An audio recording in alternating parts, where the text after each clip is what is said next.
Faites pétiller votre tête et votre cœur avec l'émotionnel. Seconde partie de l'épisode sur le triangle de Karpman. Après avoir appris à reconnaître les différents rôles que vous jouez dans les situations conflictuelles, nous allons voir ensemble comment sortir de chacun de ces rôles. Car oui, c'est possible d'en sortir. C'est possible d'arrêter d'alimenter ce triangle infernal, ce triangle de Karpman. C'est un peu comme si vous jouiez au tarot depuis des années avec les mêmes personnes et qu'un jour, vous arrivez plutôt avec un jeu de belote. Chacun va retrouver une nouvelle façon de communiquer, une nouvelle façon de vivre la situation. Je vous en dis plus tout de suite. Alors, comment sortir du rôle du sauveur ? Le mieux, c'est de commencer par reconnaître nos propres besoins, mais également nos propres limites. Il est important de pouvoir dire non pour pouvoir se dire oui à soi-même avant d'aider les autres. Ça, on l'a déjà tous entendu. Parce que le rôle de sauveur, celui qui va essayer de trouver des solutions, oui c'est bien, oui c'est noble, mais comment il se sent à l'intérieur de lui en fin de journée ? Il se sent épuisé. Il se sent bien souvent incompris, insatisfait également, voire des fois même impuissant. Donc il est important pour ce sauveur de reconnaître que chacun a la responsabilité de ses propres émotions et que c'est pas à lui de porter tout le monde sur ses épaules. Une autre façon de sortir du rôle de sauveur, c'est de se concentrer sur l'amélioration de sa propre vie, de s'autoriser du temps et des espaces pour prendre soin de soi. Ça veut dire apprendre à s'écouter, à se respecter, à reconnaître ses besoins et ses limites. De savoir et de reconnaître que personne ne peut sauver quelqu'un d'autre. Et ça, en tant que praticienne énergétique et coach, croyez-moi, je l'ai bien travaillé. Sinon, j'en serais pas là aujourd'hui. Nous ne pouvons pas réparer ou corriger ce qui ne va pas chez les autres. Il est possible de soutenir, ça c'est sûr, de s'occuper avec empathie, avec amour. On peut donner des pistes, on peut encourager, mais en aucun cas on peut sauver les gens. Et pour sortir du rôle du sauveur, on se concentre sur nous-mêmes. On travaille à améliorer notre propre vie.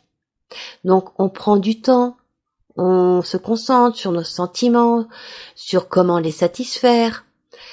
On s'amuse, on passe du temps avec les autres.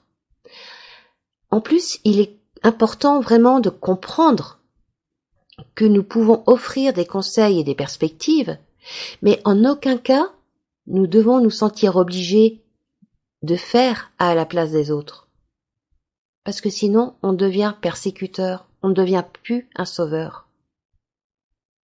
Donc on se pose les questions, est-ce que je suis compétent pour aider la personne ? Est-ce que la personne m'a demandé de l'aide ?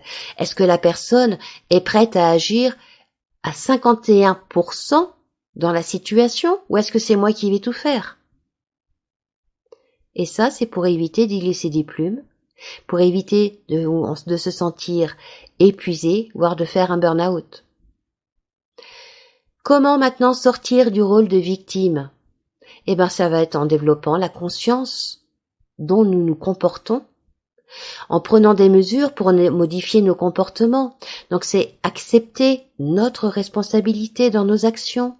Ça va être identifier les schémas de pensée, de comportement qui nous maintiennent dans un rôle de victime.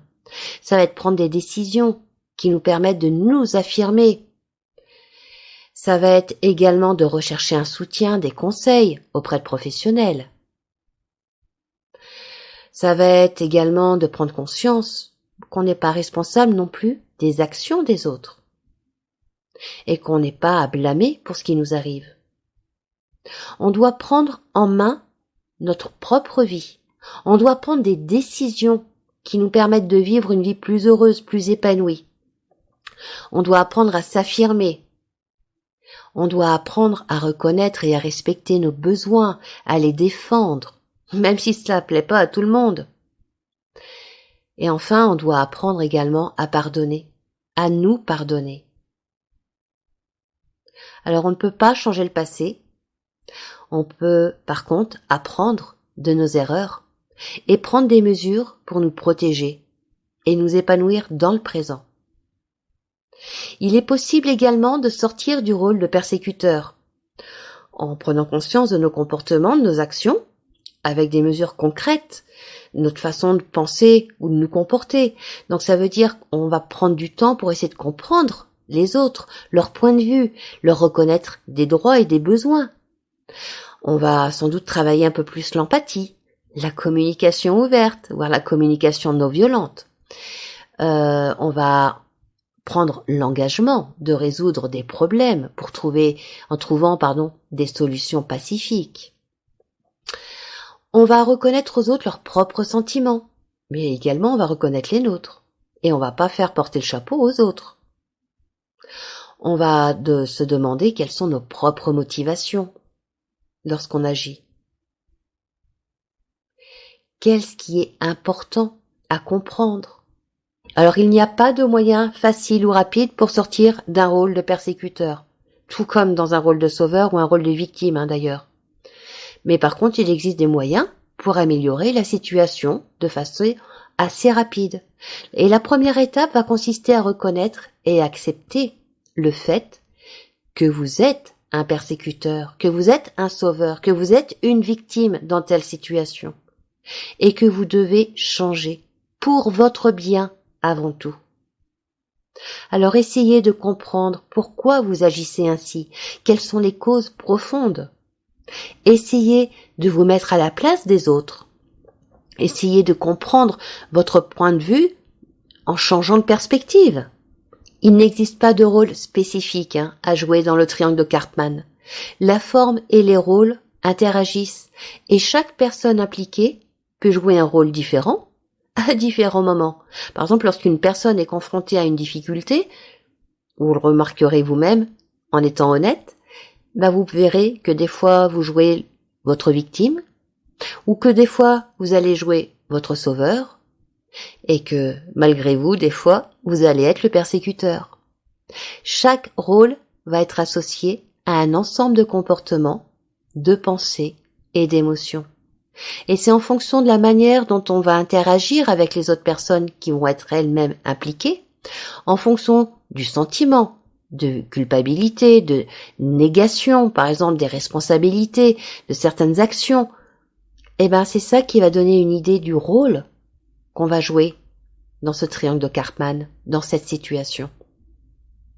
Prenez une situation qui vous pèse, par exemple, que ce soit dans votre entreprise ou dans votre famille. Revoyez la scène. Revoyez toutes les personnes présentes. Revoyez également le contexte. Est-ce que c'est dans l'après-midi, ou le matin, ou la soirée? Revoyez la scène et ressentez les émotions que vous ressentiez alors. Rappelez-vous de ce qui a été dit ou de ce qui a été fait. Et posez-vous ces questions. Est-ce que vous aviez besoin d'agir pour vous sentir exister? Est-ce que vous êtes intervenu tandis que personne ne vous demandait rien, mais que vous l'avez fait pour aider quelqu'un? Aviez-vous besoin d'être connu? Ou alors est-ce que c'est quelqu'un qui vous a demandé d'agir, qui vous a appelé à l'aide, vous mettant dans une situation embarrassante, certes, mais que vous n'avez pas su refuser? Ou encore, est-ce que quelqu'un vous a-t-il reproché de régenter la situation? Et si c'est le cas, c'est que vous avez endossé le rôle du sauveur sans le savoir. Et ce sauveur, il va laisser l'autre dans le rôle de victime, il va lui enlever la possibilité de se prendre en main et de se responsabiliser. Donc sans doute avez-vous joué le rôle de sauveur. Mais peut-être que cette situation à laquelle vous pensez, au contraire, peut-être que vous avez ressenti plutôt des pulsions d'agressivité, des paroles dures envers quelqu'un. Vous avez peut-être même été jusqu'à hausser le ton pour avoir le dernier mot. Là, vous avez joué le rôle de persécuteur.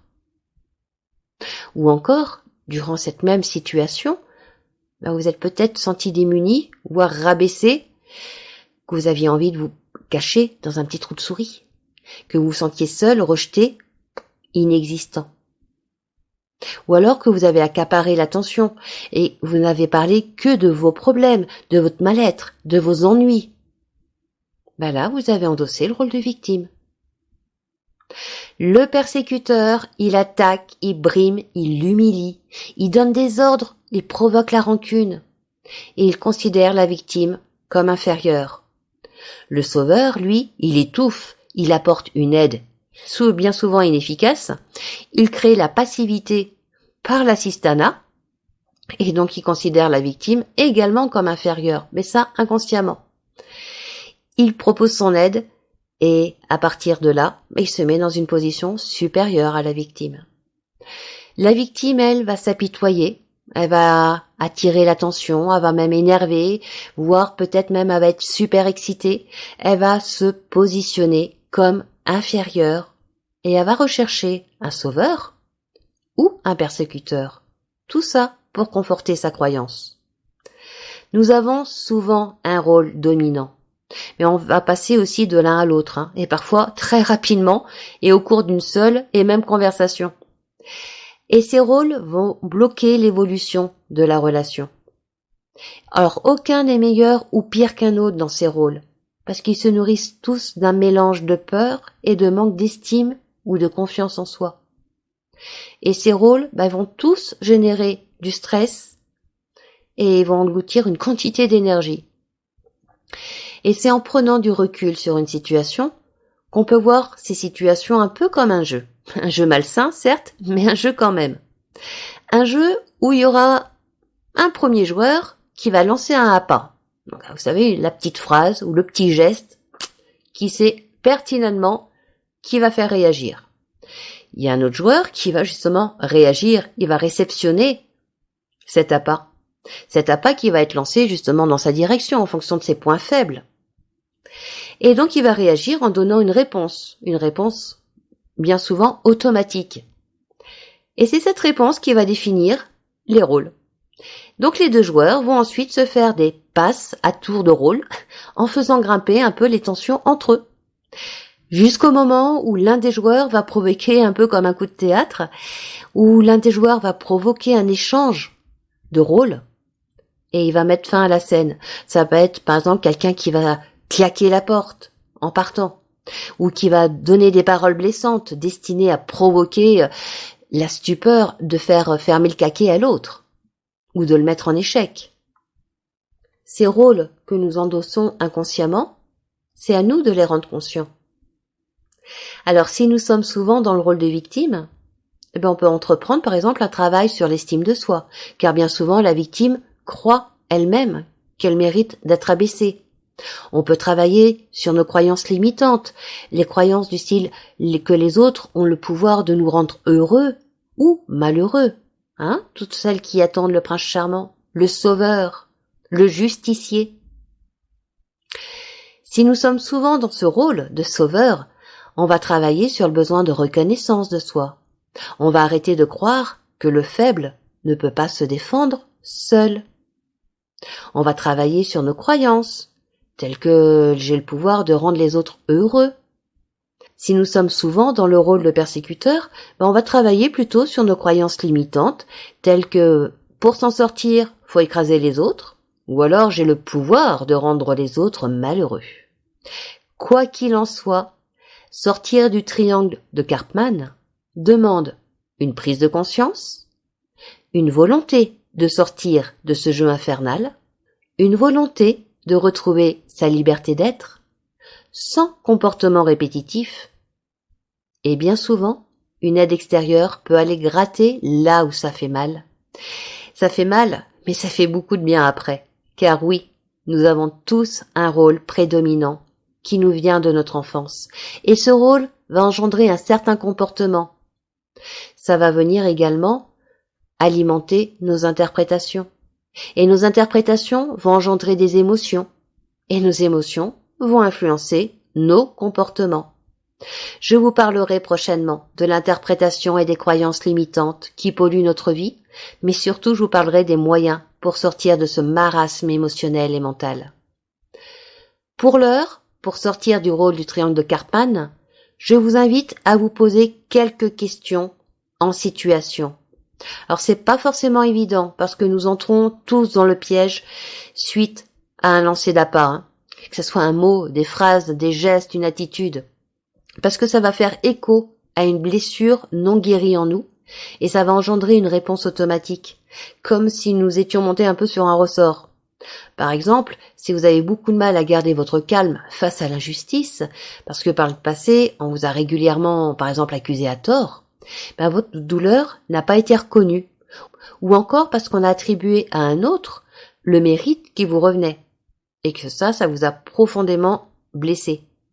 Il va suffire que votre interlocuteur vous envoie un pic qui vous replace dans ce système pour engendrer une réaction qui sera parfois très forte, mais bien souvent disproportionnée par rapport à la situation réelle. Et la personne qu'on a en face de nous, si elle nous connaît suffisamment, peut chercher délibérément à nous attaquer sur un point sensible, dans le but de nous faire réagir. Parce que cette personne s'est sentie elle-même piquée ou attaquée, et donc elle va essayer d'une façon très maladroite de répondre à un besoin qu'elle a à l'intérieur d'elle.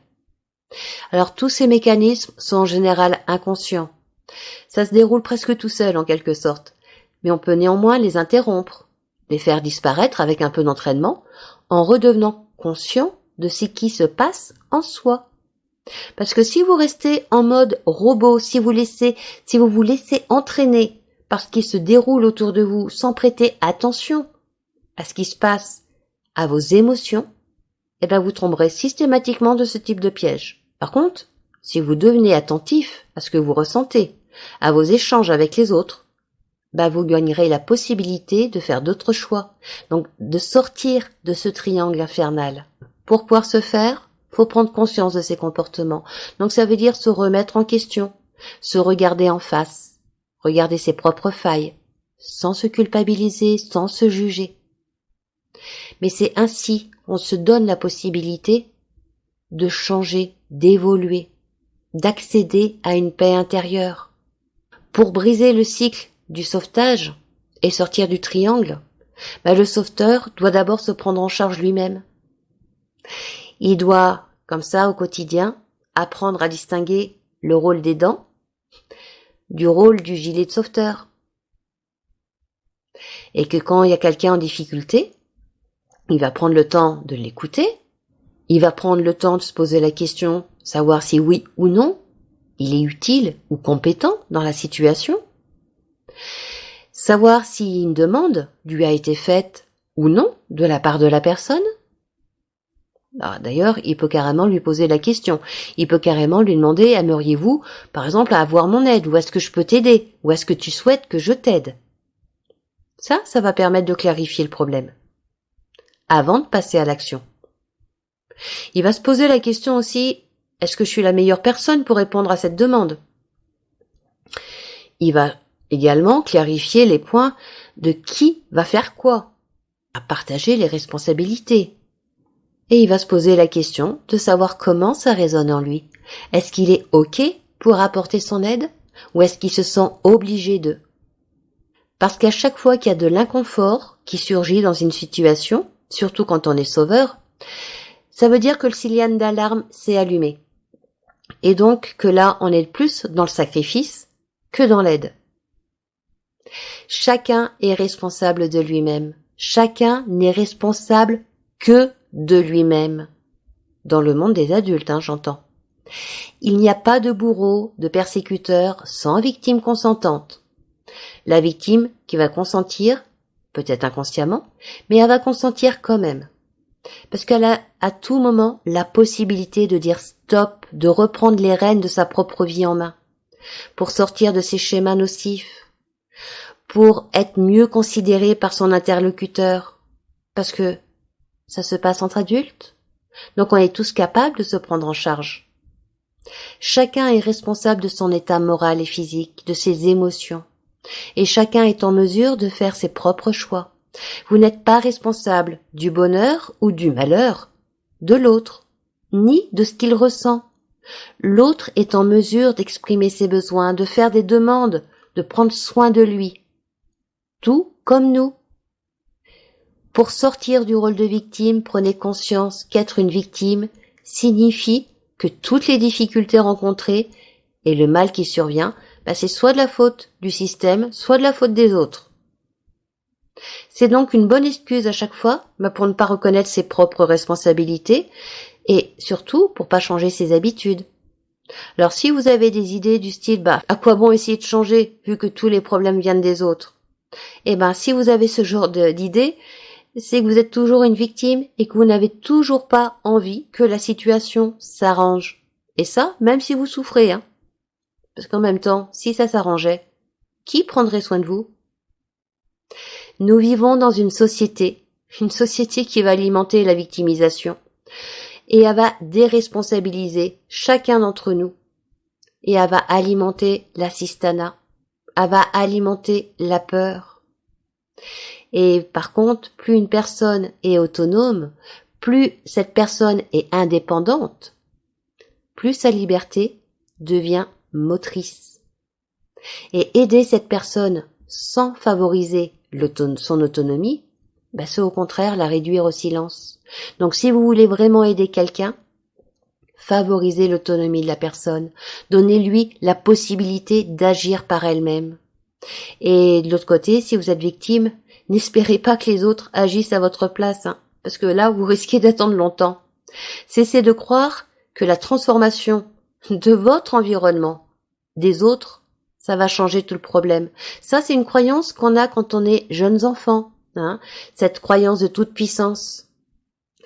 Mais quand on est adulte, normalement, on a réussi à comprendre que le changement ne vient que de nous. Certes, ce changement veut dire prendre certains risques. Il faut aussi se confronter à certaines personnes, voire même se positionner. Mais si ce rôle de victime vous dérange dans votre épanouissement personnel, peut-être serait-il temps de commencer à examiner les possibilités pour vous prendre en main, non? Si vous souhaitez sortir du rôle de persécuteur, faites attention aux reproches que vous faites à l'autre et essayez de vous poser la question: qu'est-ce que ces reproches réveillent en moi? Qu'est-ce qui n'a pas encore été solutionné dans ma vie? Qu'est-ce que j'autorise ou au contraire, qu'est-ce que j'interdis à moi-même dans ma propre vie? Parce que le persécuteur est avant tout prisonnier de son propre contrôle. C'est souvent un grand manque de sécurité intérieure. Et il pourrait d'ailleurs être intéressant de s'interroger sur les choix de vie d'un persécuteur. Vous pouvez vous poser également les questions sur votre perfectionnisme, parce que bien souvent ça va ensemble. En quoi est-ce important pour vous d'être parfait?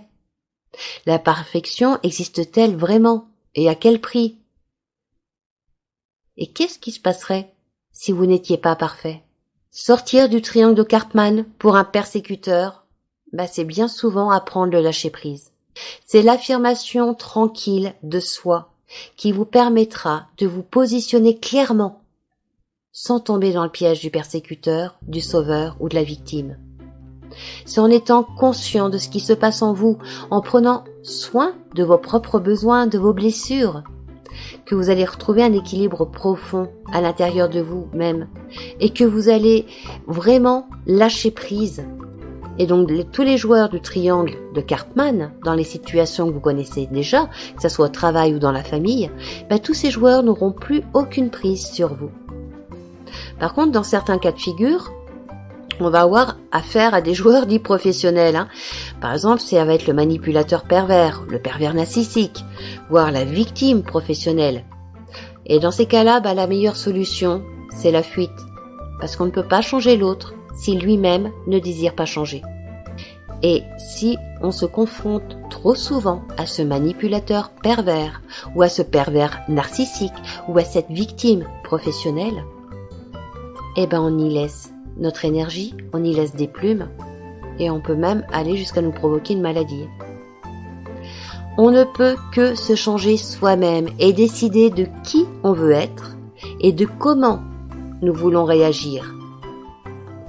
Pour terminer sur ce thème du triangle de Karpman, je vous invite vivement à visionner le film Oui, mais. C'est un film qui a comme acteur principal Junio, qui est dans le rôle du thérapeute. Alors ce film date d'il y a un petit peu de temps quand même, hein. Mais surtout, il met en lumière ces différents rôles de façon très claire et très parlante. Voilà, mais il me reste plus qu'à vous souhaiter une belle semaine. Et n'oubliez pas, faites pétiller votre tête et votre cœur pour faire pétiller votre vie.